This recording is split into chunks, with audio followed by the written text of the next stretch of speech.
Kildare and welcome to the Loaf of Bread GAA podcast, slicing into the GAA of the past, present and future. Join me, Jason Keelan, as we cut into the largest loaf of bread known to mankind. And so on this week's special double week on the Loaf of Bread GAA podcast, I'm delighted and privileged to be chatting to one of my GAA heroes. It's the icon himself, Kildare and Allenwood legend Johnny Doyle. We chat everything from the influence of his father Harry, playing for and against Mick O, training under McGeeney, playing against Westmeath, the incredible story of the 2004 Allenwood Championship win with the wedding. Two things you might not expect to hear: how he won the man the match in 2002 by some technical magic from his friend, and his interaction with the junior infants in Gaelscoil Athy. And one other thing that he talks about, how he thinks he got the famous iconic silver hair at the front of his head all those years ago. But it's just the tip of the iceberg of stories. But first, as always on this special episode, let's take a trip down to County Kildare and to the home of Johnny Doyle in Allenwood. Bon Soltas. Today we take the short trip over the Carlow border from the last episode into County Kildare. Kildare has traditionally been associated with several religious aspects of Irish history. Bishop Conlaith Uemry, better known as St. Conlaith, is one of those. Colin was born around the area of what is today Newbridge and worked primarily as a metalworker and craftsman, despite spending a lot of his life in neighbouring Wicklow. Along with Tassock, who was the crafter for St. Patrick, and Dye, they were known as Ireland's three artisans.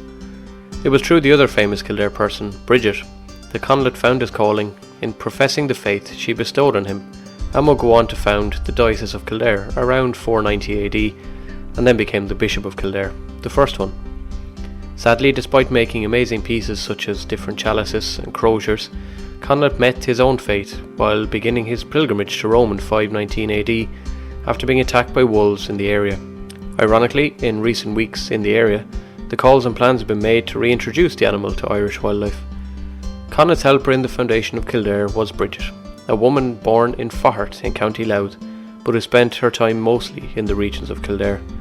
Her work in spreading Christianity earned her the title of one of Ireland's patron saints, with Patrick and the Donegal-born Columba. Stories of Bridget are told far and wide, not least the spreading of the famous cloak over the area of the Curragh. But in true storytelling fashion, the cloak is just one of the miracles attributed to Bridget. You can read anything from her ability to turn water into beer, and her prayers even stopping the rain in Ireland. Clearly that miracle is debatable, since we still get 252 days a year of rain on average. Today her feast is February the 1st, but you can find her name worldwide, including the church in the famous festival grounds of Glastonbury in England and St. Bridget's Island in Antarctica. In 1927, the Act of the Irish Parliament gave rise to the official County Kildare name and the boundaries, which would be run by the Fitzgerald family, who were from an area known as Maynooth. It was after the exit of original leader William de Vesey that the Fitzgeralds took over. In 1556, the existing borders of Kildare were changed after parts of the land became the King's County and the Queen's County, or what we would know now as Laois and Offaly. In 1836, the border for the Kildare we know today came about. In more modern centuries, the influence of the Quakers on the area is still recognised. As they often brought their own wealth with them from where they came, designing and planning projects was often a lot easier. And for Kildare, this meant the likes of a cotton mill in Prosperous, a distillery in Monasterevin, and the leasing of a brewery in Leixlip in 1755 by a young man named Arthur Guinness from Selbridge. Kildare's role in major events like the 1798 rebellion and the 1803 rebellion are also important. Figures like Robert Emmet were heavily involved in the push against British rule in Ireland. The town of Naas was the largest stronghold during the 1798 rebellion in the county, and the scene for many bloody events such as the hanging of rebel leader John Ando. One result was the founding of the military camp in the Curragh, which today acts as the training headquarters for the Irish Defence Forces. Many famous faces hail from the county, including the explorer Ernest Shackleton, horse racing names such as the Walsh family and Leighton Aspel, a two-time Grand National winner, rugby star Jamie Heaslip, actress Aisling Bay, musical stars Damien Rice and Bell X1, the famed double agent from the early 20th century of Irish history Ned Broy, and of course, this man. I'm an ordinary man, nothing special, nothing grand. I've had to work for everything I own. On the sporting fields, Kildare is iconic in so many ways of the great aspects of Irish sport. The Curragh, which literally means place of the running horse. Naas and Punchestown provide some of the world's great horse racing tracks for flat and hunt racing, and many world famous horses have been trained in the county where the Irish national stud is housed. Horses like Kicking King, Beaver Salmon, Ardy Eustace and Hurricane Fly are among the iconic names of the region. The famous K Club Hotel and Golf Club hosted the Ryder Cup in 2006. This is the first ever time the event was played on Irish soil during its so far 94-year history. The event of the Arnold Palmer design course is perhaps most fondly and some ways sadly remembered for the incredible performance of Darren Clark, who won all 3 games less than 6 weeks after the passing of his wife Heather. Kildare GAA, or the Lillywhites as they're known, play their home games in St Conleth's Park in Newbridge, named after the saint. The story behind the county crest tells of how it originally had a serpent on it. Well, this was removed in 93 as people felt it was bringing bad luck. The new one didn't do much good originally either, as followed 3 opening round defeats in Leinster in a row from 94 to 96. The early history of Kildare GAA goes back well beyond 1884, to the likes of a match in Timlin, South Kildare, which led to a riot when what author Owen Corrigan says was the demon of discord entered the game. That was whiskey. Kildare football's opening games were contested by 4 clubs, Suncroft, Straffan, Sallins and Naas. When the GAA had been founded, it would be Clane who would take the first senior county title with a 4 points to no score win over Naas. For the next century and more, a variety of club names appeared on the senior football winners list, ranging from Newbridge, who at the time were known as Roseberry, Kilcock, Maynooth, Rathangan, Raheens, and right up to the modern day dominators of Moorfield and Sarsfields. One notable game is the 1921 final, which was St Conleth's heavy defeat to Cara, but St Conleth's were eventually awarded the game on objection. Why was that? Well, because Cara had fielded a player by the name of C. McCarthy. C. McCarthy, as he was, had falsified his name on the team sheet because he was a wanted man on the run from the Free State during the Irish Civil War. Kildare GAA entrance to the All-Ireland Senior Football in 1888 was a quick awakening for them, as they lost heavily to Dublin. The Lillywhite name originated from the first jerseys being made from the disused bags from the bakery called Lillywhite. Over the coming years, they improved hugely, with the likes of Irish Olympic high jumper and Garda, Larry Stanley, captaining them to the All-Ireland in 1919. 5 years later, Stanley will be part of the first ever Irish national team at the Olympics in Paris. In 1928, the Lillywhites won the first ever Sam Maguire Trophy, their first and sadly only one to date. They would lose to Kerry in 1929 and again in 1931, and lost to Cavan in 1935, would be their last for a long time. In 1998, they lost a famous final to Galway. Johnny's Club Allenwood was founded in 1956 and operate out of Sean Tierney Park in the area. Wearing their traditional mix of blue colours, they have worked tirelessly to compete at the top level in a county with over 100 teams competing at the different grades. 5 years after being formed, the club were Junior Kildare champions and followed this up winning the intermediate the following year. 2 years later a Senior League win arrived, but they would have to wait until 2004 for their one and only senior football title. On the 3rd of October that year, Allenwood faced off against St Lawrence's and prevailed by 11 points to 7, with Johnny Doyle kicking 6. That year Johnny was awarded the Kildare Player of the Year and won it again the following year in 2005.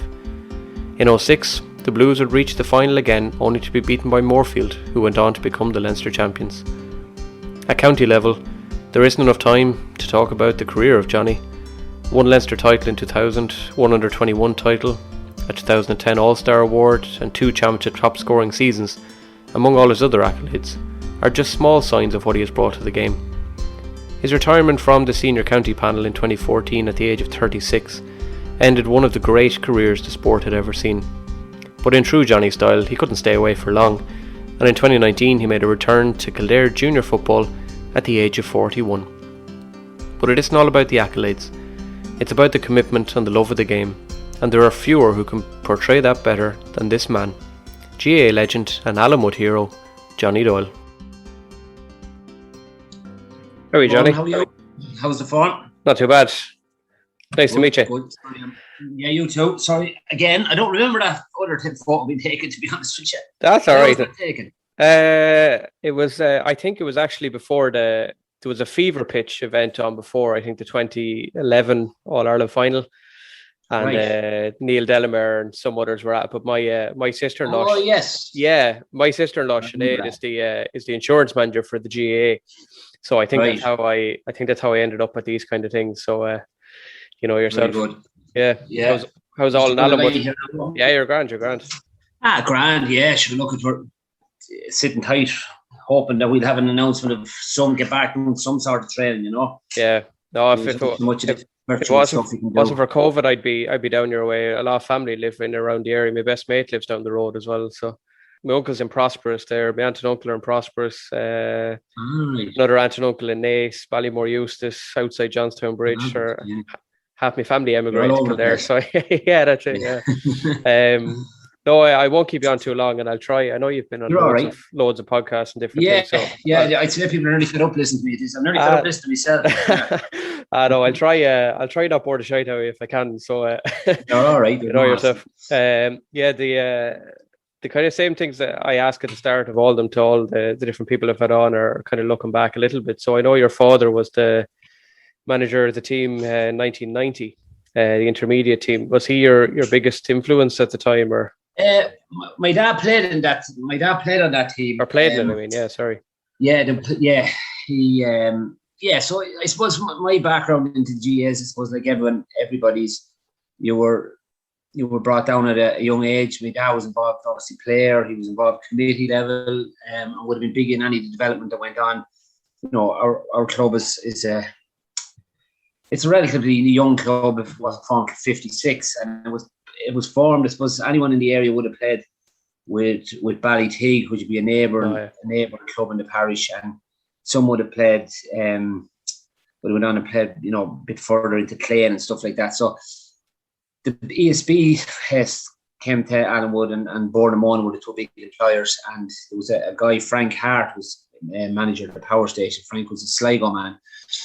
And obviously loads of people were involved. Locals were working in the power station, and you know, he sort of said, "Well, look, it's about time maybe you had your own club here in the village." And it sort of formed out of that. And committee meetings, the old wooden hall in Allenwood it's on the banks of the canal, just heading sort of Allenwood south. Allenwood's not that big, but we have a north and a south.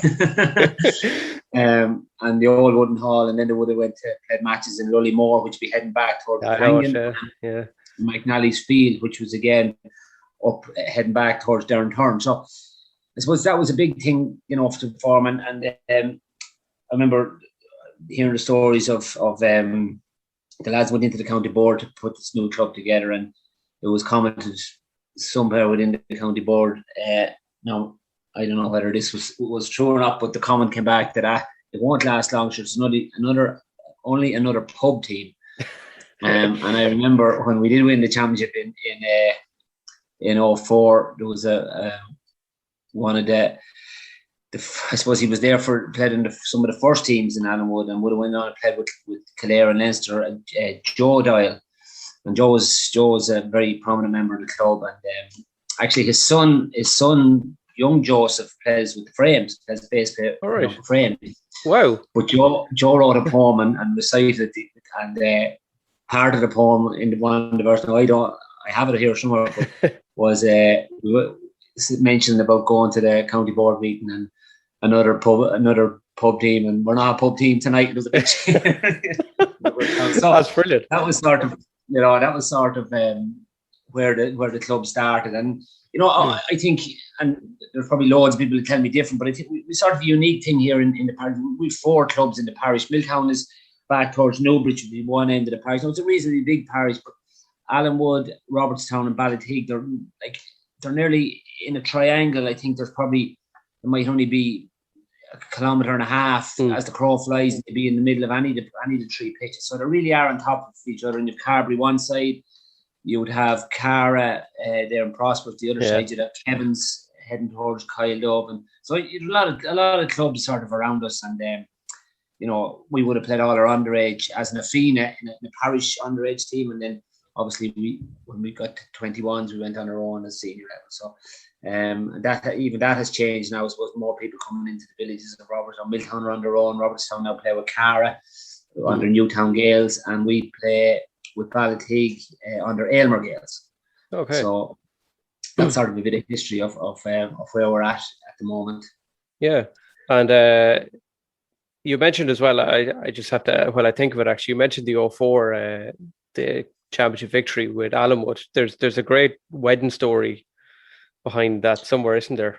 With, With Wilshire, John Wilshire. John Wilshire, yeah. So, so we were. John was captain of our team in 04, and John was one of these guys. He's my best friend. I suppose we were very pally. He lived up the road from me, and we were very pally. I was his best man. He was my best man, and that sort of thing. So, but John is a very talented fella. No matter what he put his hand to, it was it turned to gold. He was just whatever he decides to do. I remember once we were playing. I'd say it was the infant days of the internet, but I think it was could have been 02, I think, and we played Dublin in a Leinster final, and I think whatever sponsor ran a man of the match online competition. Okay. And John rings me up and says, "Oh, I see you're nominated for man of the match," and I said, "Oh, am I?" So when I turned on the computer, on the screen was it could have been Jason Sherlock had 20%. Alan Brogan had whatever 60%, and here was me, just a small little colour on the bar chart. But he says, "Hold on, watch this," and all of a sudden, then I could see poor old Alan Brogan going one way, and I was going the other way. So he was able to get into the system, and so that's Brilliant. The sort of lad he is. Bit of a messer, actually a big bit of a messer, but just all good fun. But he really talented guy. But anyway, getting back to the story, I think Ray Sullivan was captain, and John, while you had John on the field, he was a brilliant footballer, was a really talented guy. Could have played for Kildare, but he'd be into one thing 1 minute, then he'd be doing something else. But so I think they were saying we need to get more commitment out of Wilshire now, and so Wilshire just laugh at it. It's grand. They'll see his championship, this sort of. He's the only one to get away with it. But so they decided anyway, we're going to make him captain. That'll really get him committed, and in fairness to him, he certainly was.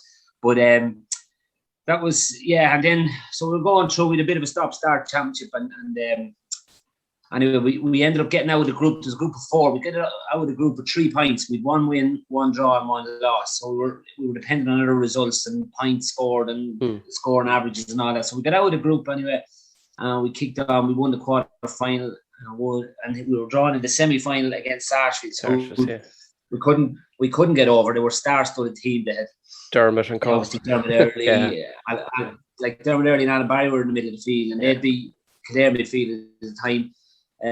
You had Pádraig Brennan, Morgan O'Sullivan, Kieran Dempsey, Stuart Mackenzie Smith. We're all thereabouts in the county squad. Martin Dunn. So it was going to be a tough act, but then it was fixed for the 12th of September, Sunday the 12th. And of course, there was 3 of us tugged out for Allenwood, and 3 of us tugging out for, actually 4 of us that were part of the bridal party. And they were thinking, Jesus, sure, it'd be disaster at the wedding on the Saturday, and sure, none of the boys would be having a few jars. So the county board, we went to the county board, so you could have changed it. No, couldn't change it. It had to be that weekend. So I came back anyway. What are we going to do? And so, in fairness to John's wife Julie, she said, "So why don't we see? Can we get the match brought forward and we play it between the church and the dinner?" Yeah. And we were like, "Just you couldn't do that." So why can't we? And now Julie would always support John, but she wouldn't be as traditional GAA family. She would have played a bit herself and wasn't too bad. But I was thinking, Jesus, what are McMiniman was going to think of this, But anyway, in fairness to Sarsfields, I give them huge credit. They agreed. They might have thought they were going to beat us anyway. Which to be fair enough, the foreman said that they normally did. Yeah. And then the priest was happy enough. The county board were happy enough. So I think the wedding was to be at 1, and that came back to being at, I think, 11, and the match was fixed for 12:30 or something, 1:00. So we went, and lucky enough, the reception was in the KD in Newbridge, so it was all, man says it was written in the stars. So great spot, all tore up to the KD and got a few photos, jumped into the car, and we're tearing up the town, traffic everywhere, and we tried to get to a match, all in our top hat and tails, and went to play the match and won the match by, I think, only by a point or two.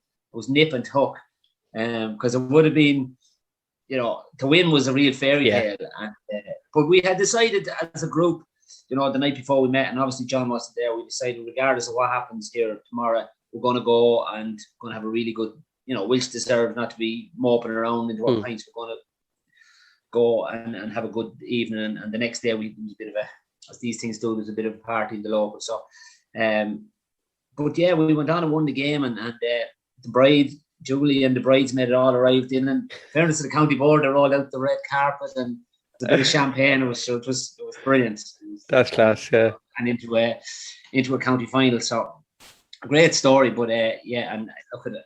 I felt that we got over the monkey of Sarsfields. It was a big win for us. That I felt we were good enough to go on and beat St. Lawrence's, which Julie we did by a couple of points. Great occasion. Yeah, it's deadly. It's a cracking story. Yeah, with the county scene, then you, I suppose you had your time under Mick O, who was notorious for his running. Did your training in school? You had John Hardiman, who led Sarsfields and Galway to a hurling title as well. Was his long distance training helpful for that? Yeah, well, John, I had John in science in first, second, and third year, I think, and he was putting together a cross country, and we were all invited out to do a bit of cross country running, and I liked a bit of long distance running anyway. So after a couple of sessions, anyway, I think some lads got browned off with it, and I kept going. I think it was getting me out of class more than that. But we really, the Walker twins, Andrew and Kevin, at that stage were superb athletes.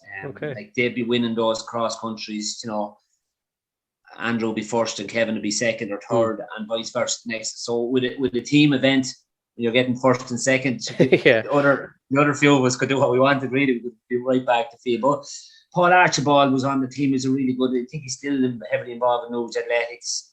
Evan Dunn, Trevor McCormick, and myself. That was the team.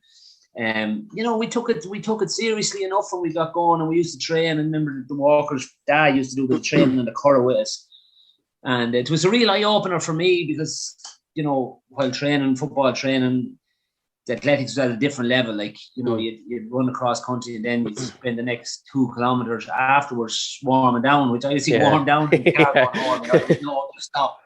So they, we used to train. They trained really hard, and then we went on and we won that All Ireland cross country. That as a team. Now I was back to field, but I always like to throw it in that we won it. We don't have to give too much detail on it. But the Walkers, were really strong. Paul Archibald was really strong. So we were a really strong team. And, but it was lovely. It was a great time.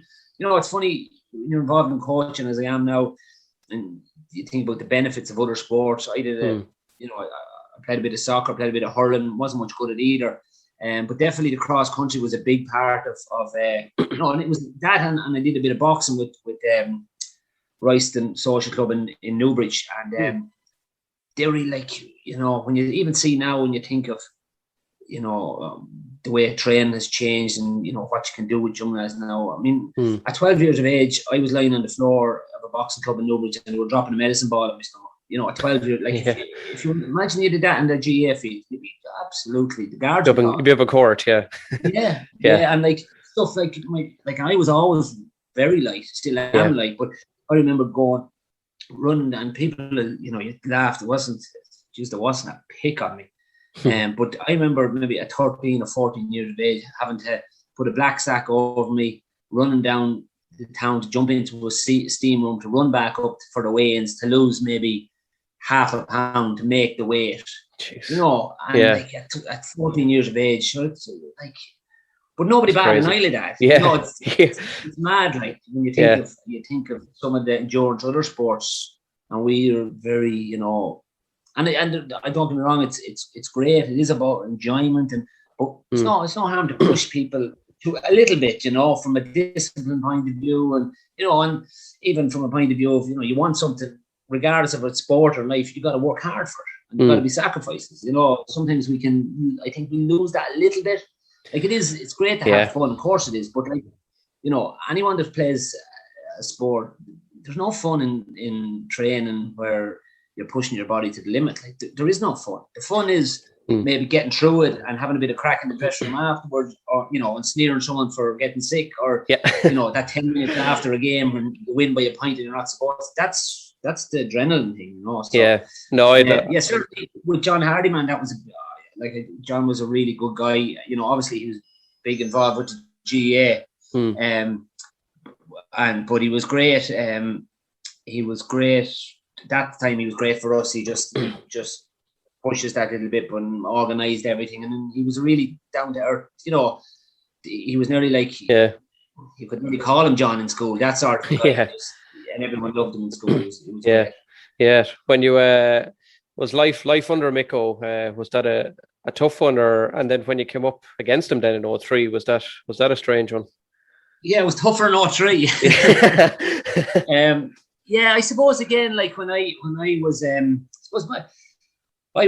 my development happened very quick when you look back on it. I mean, I remember didn't make at the start of '99 we played Wexford in the under-21 championship and didn't make it. Thought it was looking all right to make the team. We played Ballyborden the week before the first round, and I was marking. Paul Beelan was centre back for Ballyborden, and I was centre forward for the 20s, and I kicked a couple of pints. I said, do you know the way you said, I'm doing all right here. Yeah. Decent enough game. And then I didn't make it, and I was gutted. I remember going home in the car, and I actually tears rolled down my face. I felt that, Jesus, am I ever going to get a break? Didn't get any minor trials or anything like that. And the year before I made the squad, and then I didn't. I was on the squad, and then I didn't make the match day panel. And then I suppose I went from that.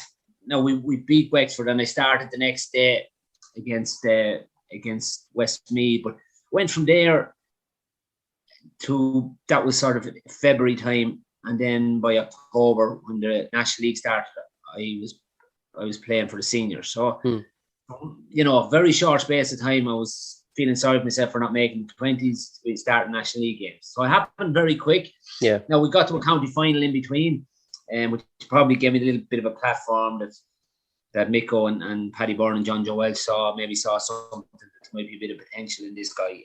And but again, like from I suppose everyone is different, everyone's journey is different. Like I grew up, everything in our house was football. So you went and we followed Kildare all over. Dermot Doyle was playing at the time. With Kildare, Ken Doyle was playing, and they'd be relations of mine. And so we went everywhere to look at Kildare. And I was a fanatical supporter. Yeah. And then go in and, the whole 98, 97 with me, 98. And you went to all those matches as a supporter. And, you'd be delighted then you'd meet Dermot, because obviously I would have known Dermot well from school. Paul Brennan was involved, and you might meet them after a game in the nightclub or something, and you would chat to them, and you sort of felt you had a little bit of an in with the team. And then bang, I would know where you were in the middle of it, which was a little bit of an out of body experience, really. But I always remember, and I've said this before, we were beaten in the county final in '99 on the Sunday, and then of course Sunday night a few drinks, Monday few drinks. It was only the second time the club had been in a county final. And then the Tuesday night you were invited into training, and of course I went anyway. I'm not feeling the best after the couple of days on the beer, but in I went anyway, and I'd say it weren't back a week at this stage, so I was very much lapsed. So on I plodded anyway, whatever 40 or 50 laps, whatever was thrown at you, and then coming back in off the field, Mick O said to me, you're very welcome. I wasn't expecting you in tonight, but I always felt like he didn't say that to me to start, tell me to go home, What's this lad? I was nearly sizing you up, and I always felt that stood to me. And like that, I suppose the training stood to me, maybe a bit of a cross country as well, but when we'd be doing those laps, Rainbow would head to the front, and you'd be trying to stay on his shoulder as much as you could, and And I'm sure there's times he thought, who's this young lad now trying to come in here and make a name for himself? But you'd be always trying to keep it. If you could stay with Rainbow, you weren't doing too bad, Yeah. And I just plodded along, and like that type of training was just bread and butter to me, I wouldn't have been the fastest, but that long distance running would have stood me in good stead. So yeah, but to be in with Mick O, like it was, and the group of guys, like this was the year after the been in another final, so it was brilliant, and you just lived it. I just lived it. I remember picking up a couple of injuries, so obviously we had the first few league games, and then we played in the Burn Cup game, and we played at Longford up in Pearse Park, and I went over my ankle, couldn't get it right, and I was cycling, like I was training twice a day. I took a week off work twice a day to try get this right, just to get back, and kept breaking down, and but I'd never, like, I'd go out and I'd say, know it's not too bad, strap it up, and next thing just kill him, and it wasn't going well. And I remember Mick came out to me, he says, that fucking leg is not right. I said, that's not too bad.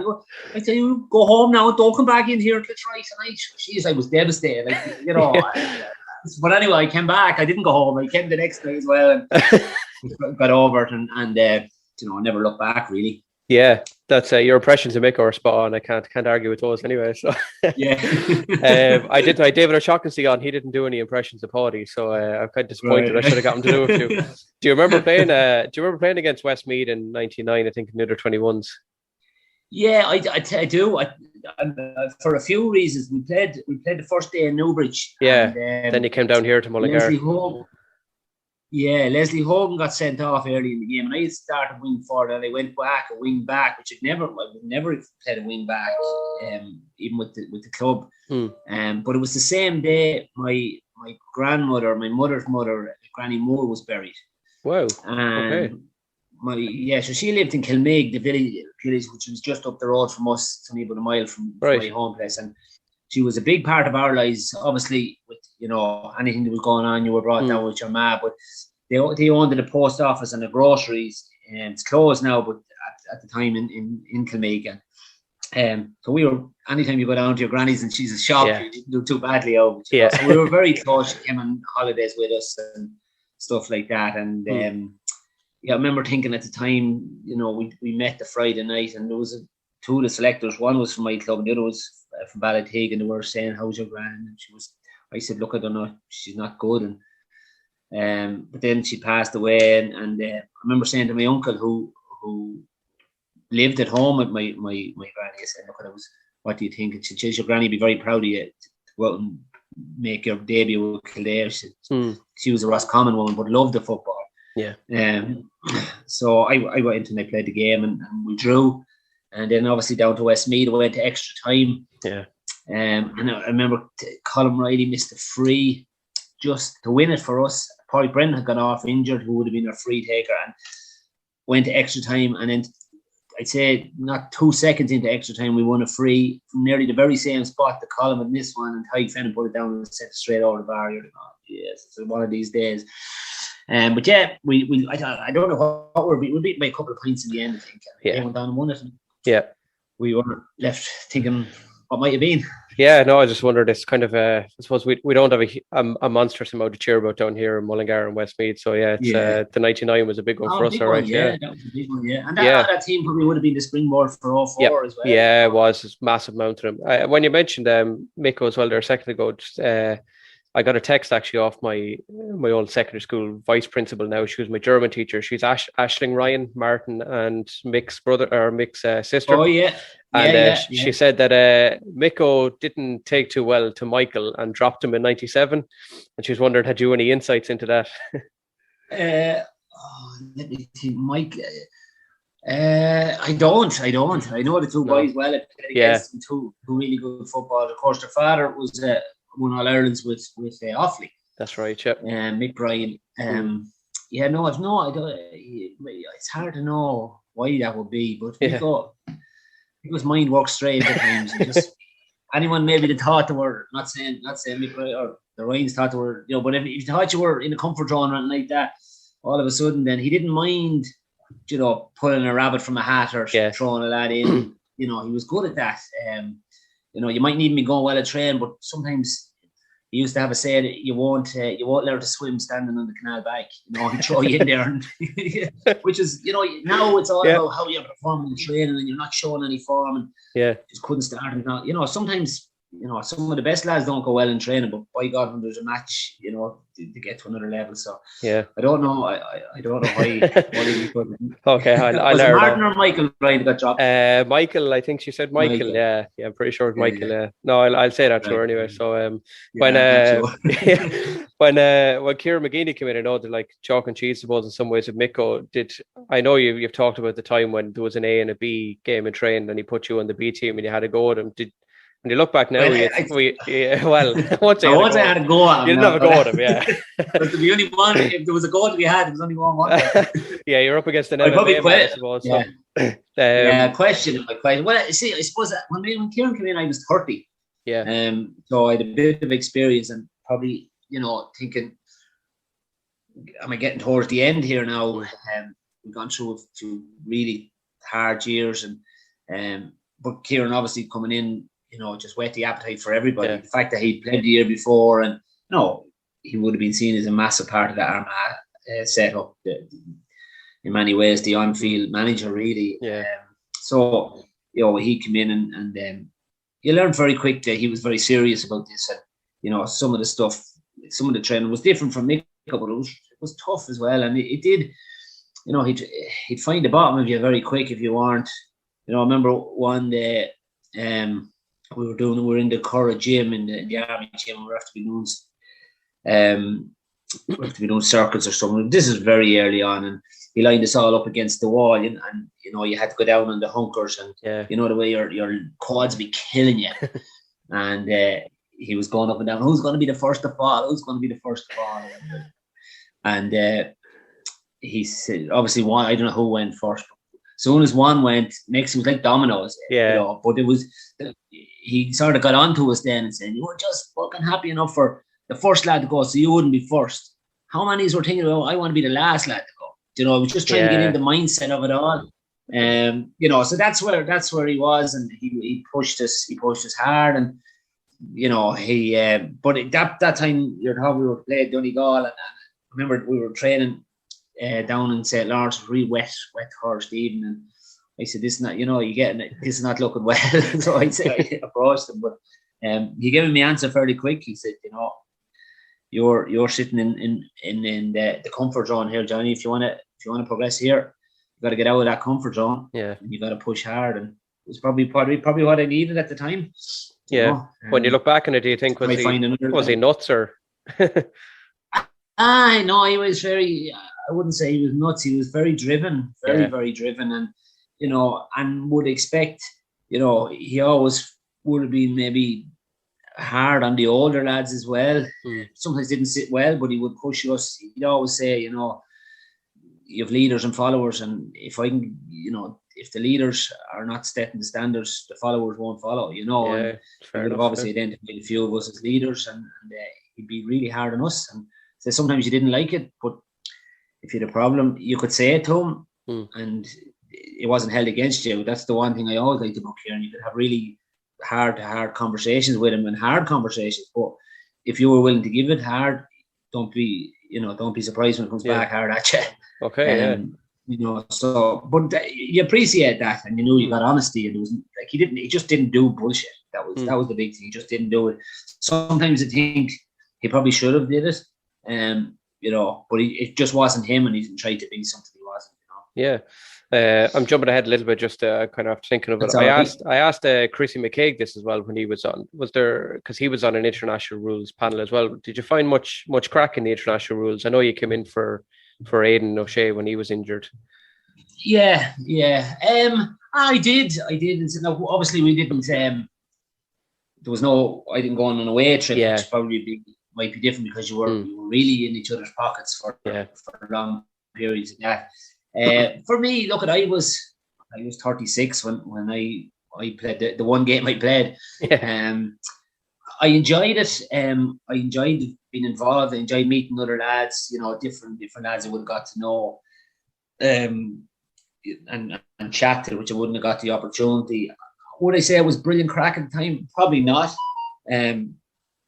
but again, you were just warned. You went, the training we trained up in Carton House, sometimes in Ashbourne, and you trained, and you came home. Obviously, I could come home because it was only half an hour up the road, so you didn't probably meet and socialise as much with them. But certainly, it was a great experience. Absolutely great experience to be involved. Crizzy was involved. I'm not sure. Did he go out foreign or not? I'm not sure. I'm trying to remember at the time. I've mixed up my clubs or my dates. I can't remember I think he might have been out foreign, actually. I think he was in Australia. Yeah. But I think anyone that goes to gets involved, it's an opportunity to pit yourself against professional players and see where you're at. Now, I probably at 36, I knew well where I was at. I didn't need to. And it's funny, when I got the call, I would have known Paul Early very well. He managed us when we got to that county final in '99. He was managing us, so I wouldn't. And I said to Paul, I'm not sure whether I'm going to go for this. He said, "Sure, look, I'd give it a shot." And I was, when I look back, it was probably a terrible thing to say to him. So I should have been honoured, but I just felt at 36, and I'd been up there before and just didn't make it. Yeah, just wasn't up to the standard.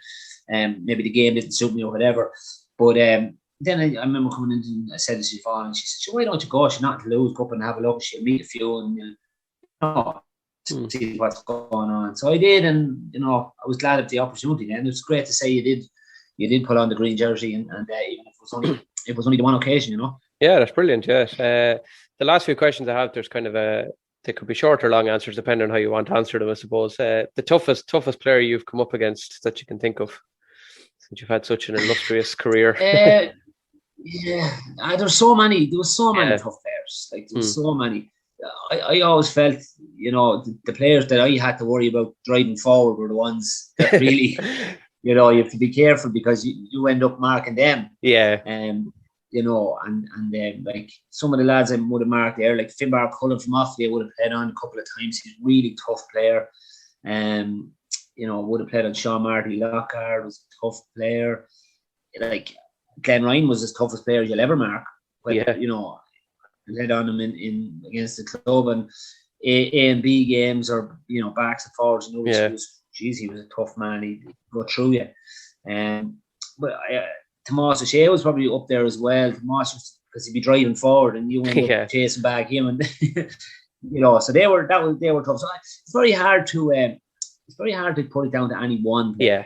Anthony Lynch or Cork can be a few really tough days out. You have an extensive list to choose from, in fairness. So you really do. You really do. So many tough players, and you'd know nearly someone to come out that might drive the shoulder into you, or maybe walk on your toe, or you've met lads be growling at you, telling you what they're going to do. Jesus, do I need this shit today? Actually, that Mickey Burke and Sean Tobin were on, and Mickey and Sean, they both agreed that Hank Traynor was the worst, because they said even at 30 odd, he'd still turn up on a Tuesday night in freezing January, no gloves, and he'd still treat you as if he was playing the All-Ireland final. He'd be like, you're soft, that kind of thing. So yeah. And I played on Hank Traynor too. He was tough boy. But you get like, there was so many and different, like, depending on how you were going. I remember we went up to play on Conor Gormley. We went up to play in a league game, and they kicked the shit out of us. And I think, and every time they did something good, Gormley let me know about it. Like, I was there, Conor, I could see myself in the Kildare, so I could even remind me every time. But then, as soon as the match was over, shake your hand and say, safe trip home, and how are you getting on? And, I said, Jesus, you're after dogging me for an hour. Yeah. No, but that's part and parcel. Yeah, beauty of the GAA, I suppose. Yeah, have you any? Absolutely. Would you hope that someday in the future you'd see a Kildare women's team with 3 of the Doyle girls' names on it? God, I don't know.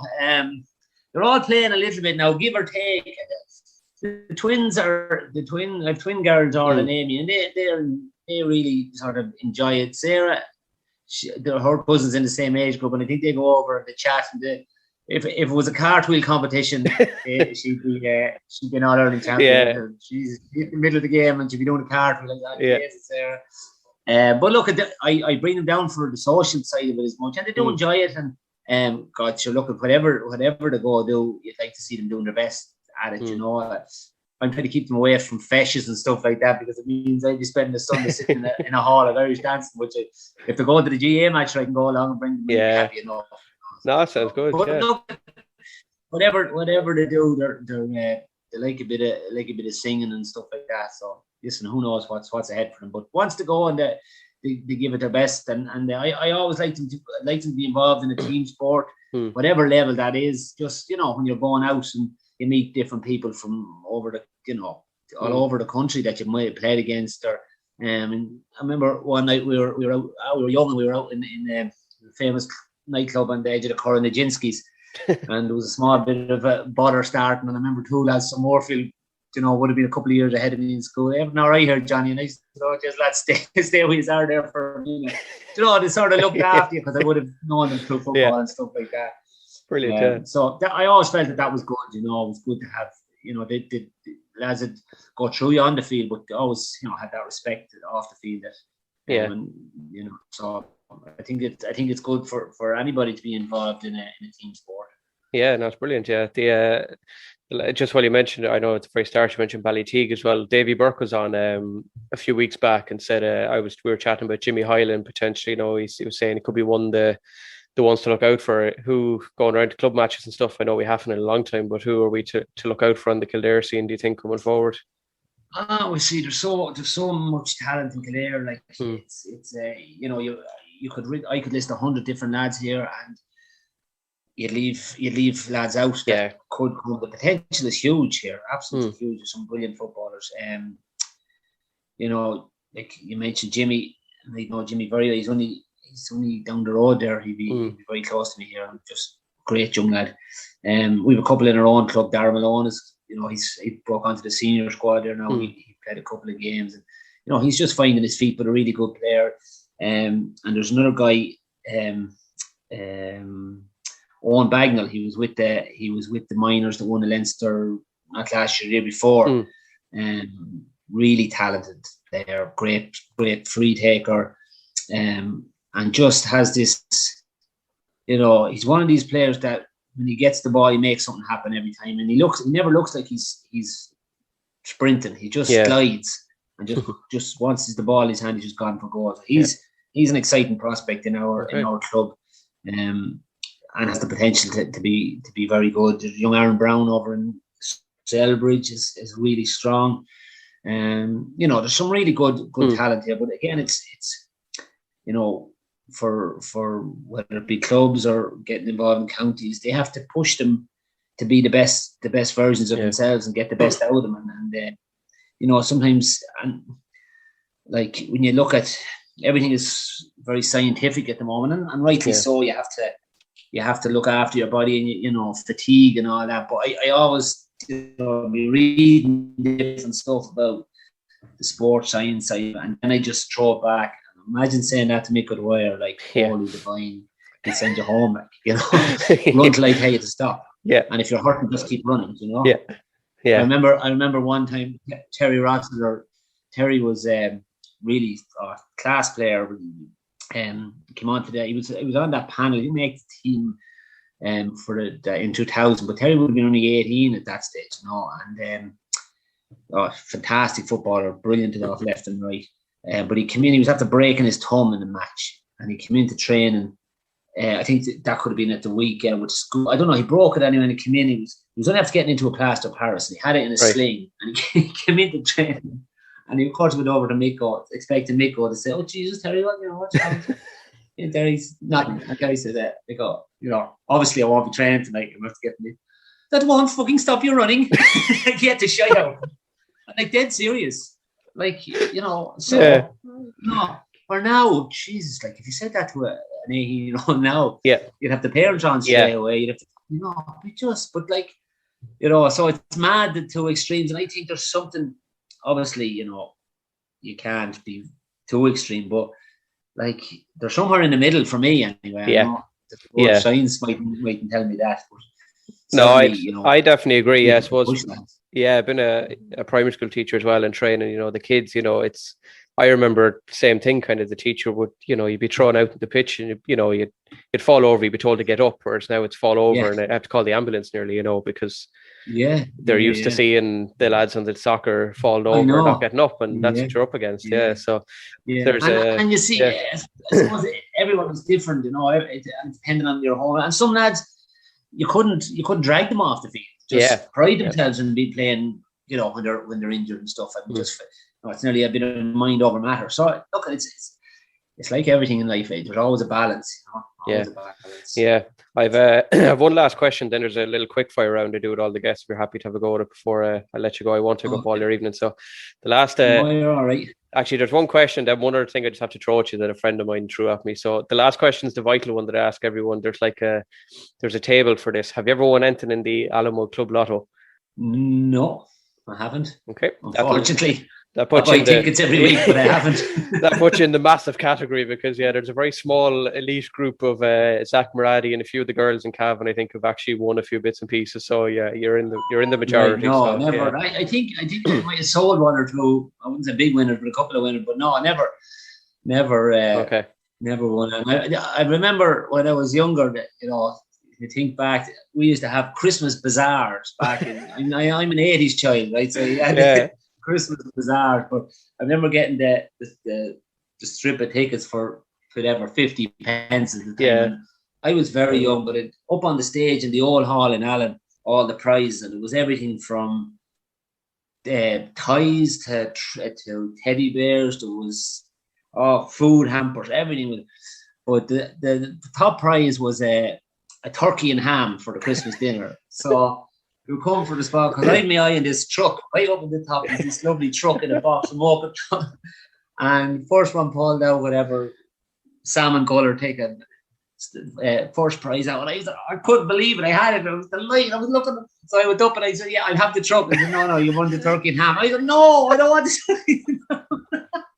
I want the truck. And of course, won the turkey and ham, and the mother was delighted. There's Christmas dinner shop. I was raging. Bawling your eyes out. You wanted the truck. Yeah, that's brilliant. That is brilliant. I was about 7 or 8, so that's the extent of my win. That's right. That's my new favourite story. I love that one. That's my new favourite Noah story. I've got to use that with everybody. I can still see the truck. It'll be brown. Oh, jeez, I was raging. That is brilliant. There's one quick last I'm going to throw at you just before the quick fire round. A friend of mine is a good mate of mine. Is a massive GAA man. He's a Galway man now, but it's nothing to do with 98. Don't worry. He teaches in the Gaelscoil Athy, and he said that his favourite memory of you, even though he's seen you loads of times, is that you were delivering equipment to the school one time, and you came in and did a Q&A with the junior infants. And he said that there was laughing at this question, but you never answered the junior infant's question of the junior infant asked you, Johnny, did you ever get hit in the head with a football?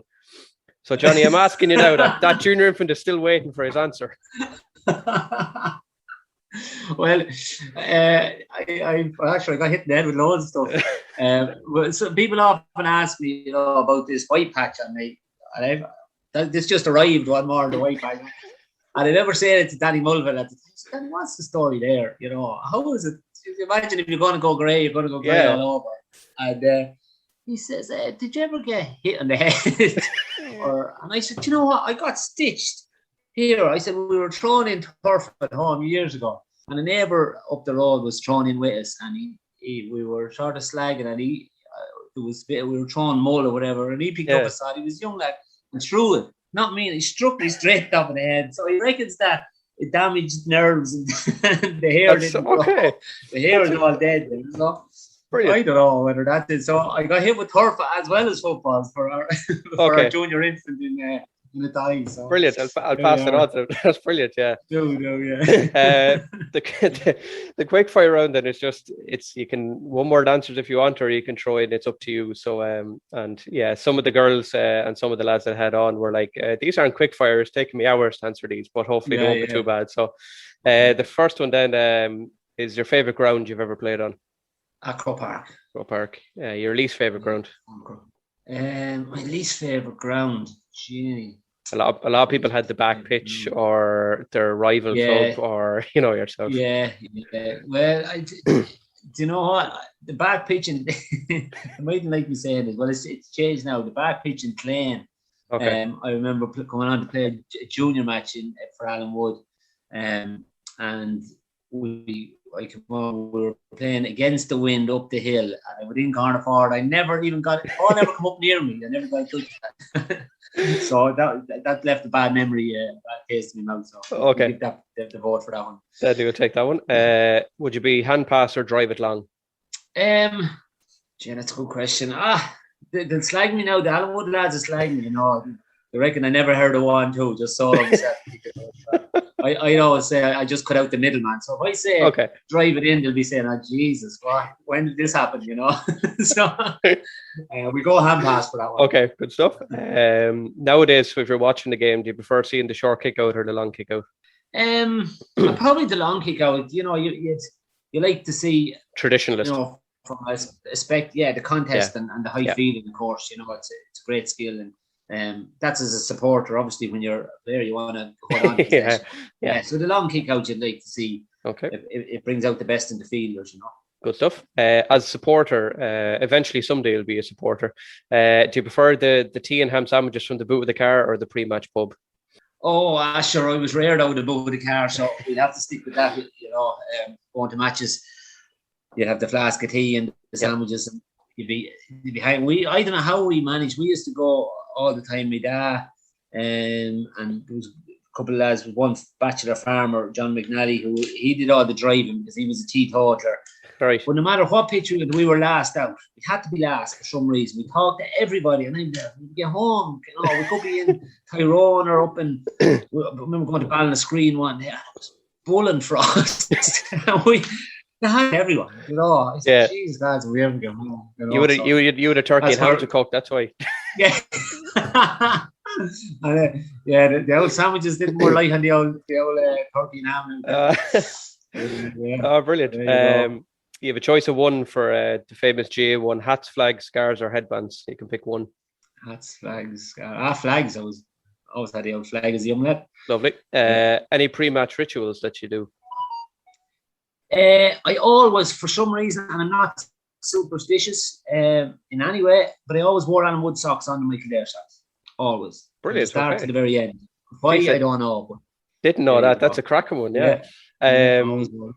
You can't sit on the fence in this one. So, are you a Marty party or a Des man? Jenny. I like both. I suppose I'd be a Marty party. So if I had to pick one, bit of crack, and he gets the best out of the audience every time, doesn't he? Good stuff. Your favourite pundit in any sport, male or female? Well, I'm not a big. I watch other sports, but I wouldn't. You know, I don't sit up and watch Carragher and Neville or these boys. I like listening to Ronan O'Gara. I think he's really good. I like listening to Keane. You know, might be popular, right? Keane. I like his just rawness and straight out. And I like Tomas on the football. Anthony Daly and the hurling is really good. Yeah. Just that honesty, straight out. This is what I really think, because I haven't thought about it too long. Just throw it out there. Good. I like that. Yeah, brilliant. This one is the one that tends to take people the longest. What's the funniest, strangest, or weirdest thing that's ever been shouted at you from a sideline? Oh, Jenny. That's a good one now. There's a lot of things. Some of them I couldn't repeat. I've had that as well. There was so there was a guy, now he's known to throw out this to several players, but I was playing only coming onto the Allenwood team, and there was a guy, he was a local journalist as well. John Roddy was his name, and he wrote for the Nationalist. John was a great man for sayings, you know. He was his own dry wit, and you know he let her roar out from he was down the line anyway, and I wasn't having a good game by a long shot, and he let her roar up the line, knowing that I'd hear it. Take him off before he gets any worse. That's a good one. I like that one. Yeah, I have to use that one. Yeah. He'd show how you know, he was manager of the juniors, and he shouted out to all the junior lads one night, Johnny, warm up, you're coming off. I love that one. They're brilliant. They're a quality. Yeah, definitely got to use those ones. Yeah, that's brilliant. What's next? If there was a GAA transfer market tomorrow, who'd be the one person you'd buy in for the Kildare team? Actually, look, I'd say it'd have to be Brian Fenton. I think. Yeah. I think he's a Rolls Royce of a player. He's at his peak of his powers now. You know. Yeah. Look at any county, be delighted to have him. Yeah. You know, he's a box to box player. He's in the engine room, and you feel that.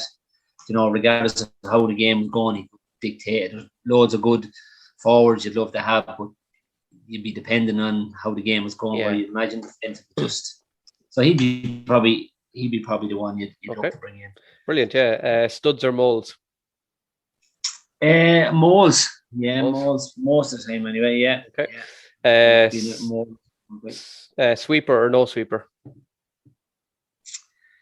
Probably no sweeper, but you know, you have to play what's you're dealing with. But yeah, I'd be probably a little bit of a traditionalist. You enjoyed, from a spectator's point of view, you enjoy two teams going out and let the best team win. You know, but you know, you're not silly enough to know that you're not going to have a defensive plan either. You know, but there's a lot to be the romantic in you. Would love to say throw in the ball and see who finishes the most scores. You know, but the days are gone, unfortunately. Yeah, and the very last one then, and you can take a second. You can say yourself for this now if you want either. In your lifetime, who has been the greatest GAA player? Oh, Jenny. That's a really tough question. Like a really tough question. There's so many great players. Yeah. So I loved watching Mike Sheehy. He was just class. Larry Tompkins was a big hit for loads of different reasons. Yeah. You know, some of the players back then, I suppose to make big impressions of you. To me, the greatest Kildare player I've ever seen, and there's people would argue with this, and I was lucky to play with him, was Glenn Ryan. Brilliant, yeah. For just talk about a leader, my God, he had just everything. So it's very hard to say who's the greatest, everyone, but I suppose the most influential for me as you know, being in this dressing room with him, watching him as a supporter was Glenn. There's no doubt about that. Okay. He was just the heart of a lion, you know.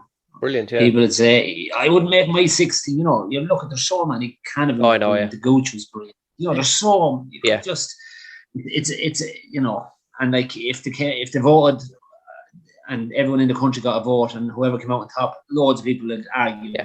So there's so many, but to me, in Kildare and what I'd say Glenn was the greatest I've ever had the pleasure of playing with. Yeah, brilliant. Actually, yeah, there was one. I don't know who said it. Willie McCreary actually came up as one for someone. Willie owns horses now with my brother-in-law as well. My brother-in-law is Shaggy Levy down in Port Arlington. You might have come across him before. Yes. He came up as well. Yeah, as one. It was a surprise one. I can't remember who said it now, but you played with him as well. Willie. Like Willie didn't make. I think Willie was about 28 before he played with Kildare. He was all over the world with horses and stuff, but a huge engine and a strong. Like Willie was so strong, and he was a great character. Like he was the only one that I would say that could take the Mick O. you know, like, and he was such a character. He'd be commentating in matches, like, you know, he'd go up for a ball. This could be a league game in Newbridge. He'd go up for a ball and he'd win it, and he'd come down and he'd say, "Great catch by Willie McCreary," you know. That's brilliant.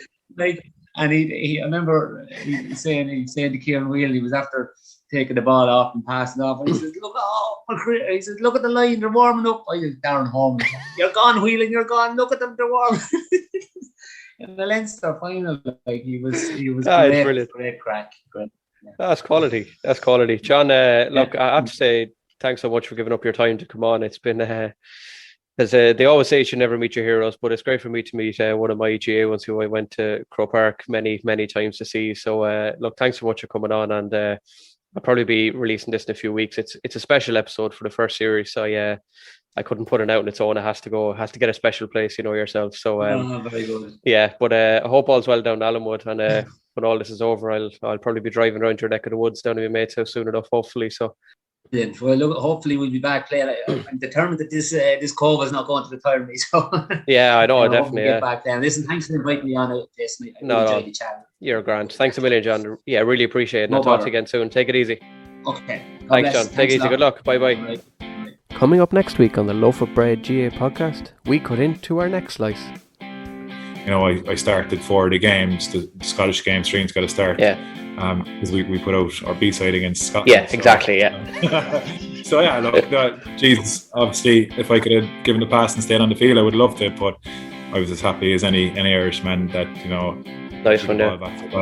Knocked it over the bar. So, yeah, no, just great to be part of that team. And look, yeah. You know, even I suppose at the time, you don't realise the weight and the expectation that was on in the whole country, because it had been 60 years. Yeah, I suppose started to take Grand Slams a bit for granted in the meantime. You know, with obviously Joe Smith winning a couple too. Yeah, but look, she's unbelievable to be involved in that. On Slice 19, it is my incredible honour to chat with the amazing man who was part of Irish rugby folklore, as won the scrum halves in the 2009 Grand Slam, as well as being the last man to lift the All-Ireland minor hurling title for Cork as captain. It is the absolute hero himself, Mr. Tomás O'Leary. We chat everything from his father Shawnee and his influence in the GAA, life playing with Aaron's Own down in Cork, being a Cork All-Ireland winning captain, working with Declan Kidney, John Considine, Axel and more, Heineken Cup days, facing Dan Carter on his debut against New Zealand, the Grand Slam, his amazing watch company with his wife, Toll & Co., life without Anthony Foley, the Paul O'Connell impact and the ultimate, Stringer versus Murray. All that and much, much more with one of the soundest guys that I've ever had the pleasure of chatting with. So until then, we'll leave you with this great GAA quote. Hand passes on. Doyle O'Donovan is the left corner back. He hits it. Wow. It's over the bar. Oh, holy Moses.